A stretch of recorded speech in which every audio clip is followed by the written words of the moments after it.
Hi ಎಲ್ರಿಗೂ welcome back to my YouTube channel. ನಾನಿವತ್ತು mushroom ಪಲಾವ್ನ ಮಾಡ್ತಾಯಿದ್ದೀನಿ. ನಾನು ಹೇಗೆ ಮಾಡ್ತೀನಿ ಅನ್ನೋದನ್ನ ನೋಡ್ಕೊಂಬರೋಣ ಬನ್ನಿ. ಸ್ಟವ್ ಮೇಲೆ ಒಂದು ಪಾತ್ರೆನ ಇಟ್ಟು ಬಿಸಿ ಮಾಡ್ಕೊಳ್ಳೋಣ. ಪಾತ್ರೆ ಕಾದಾದ ನಂತರ ಒಂದು 5ರಿಂದ 6 ಟೇಬಲ್ ಸ್ಪೂನ್ ಎಣ್ಣೆನ ಹಾಕ್ಕೊತಾ ಇದ್ದೀನಿ.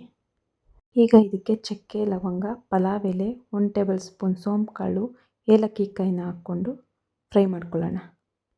ಇದೆಲ್ಲ ಫ್ರೈ ಮಾಡಿಕೊಂಡು 4 ಈರುಳ್ಳಿ ಮತ್ತು ಕರಿಬೇವಿನ ಸೊಪ್ಪು, ಒಂದು 10 ಬೆಳ್ಳುಳ್ಳಿನ ಜಜ್ಜಿಟ್ಕೊಂಡಿದ್ದೀನಿ.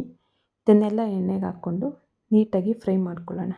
ಈರುಳ್ಳಿನ ಸ್ವಲ್ಪ ಹೊತ್ತು ಫ್ರೈ ಮಾಡ್ಕೊಂಡಾದಮೇಲೆ ಇದಕ್ಕೆ ಈಗ ಶುಂಠಿ ಬೆಳ್ಳುಳ್ಳಿ ಪೇಸ್ಟ್ನ ಹಾಕ್ಕೊತಾ ಇದ್ದೀನಿ.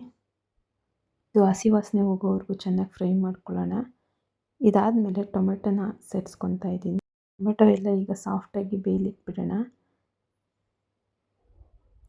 ಇದಕ್ಕೆ ಒಂದು ಸ್ವಲ್ಪ ಉಪ್ಪನ್ನ ಸೇರಿಸ್ಕೊತಾ ಇದ್ದೀನಿ. ಟೊಮೆಟೊ ಬೇಗ ಸ್ಮೂತ್ ಆಗುತ್ತೆ. ಈಗ ಇದಕ್ಕೆ ಮಶ್ರೂಮ್ನ ಸೇರಿಸ್ಕೊಂಡು ನೀಟಾಗಿ ಮಿಕ್ಸ್ ಮಾಡಿಕೊಂಡು ಪುದೀನ ಮತ್ತು ಕೊತ್ತಂಬರಿ ಸೊಪ್ಪು ರುಬ್ಕೊಂಡಿರೋ ಪೇಸ್ಟ್ನ ಹಾಕ್ತಾಯಿದ್ದೀನಿ.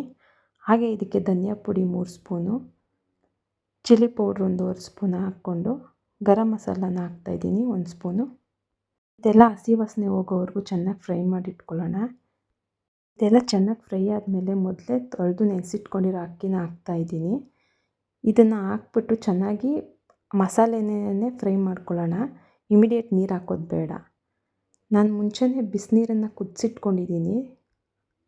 ಅಕ್ಕಿ ಬೇಯೋದಕ್ಕೆ ಎಷ್ಟು ಬೇಕೋ ಅಷ್ಟು ನೀರನ್ನು ಹಾಕ್ಕೊಂಡು ಚೆನ್ನಾಗಿ ಮಿಕ್ಸ್ ಮಾಡಿಕೊಂಡು ಬೇಯಿಸ್ಕೊತೀನಿ. ಈಗ ಇದು ಒಂದು ಕುದಿ ಬರೋವರೆಗೂ ಚೆನ್ನಾಗಿ ಬೇಯಿಸ್ಕೊಳ್ಳೋಣ. ನೋಡಿ,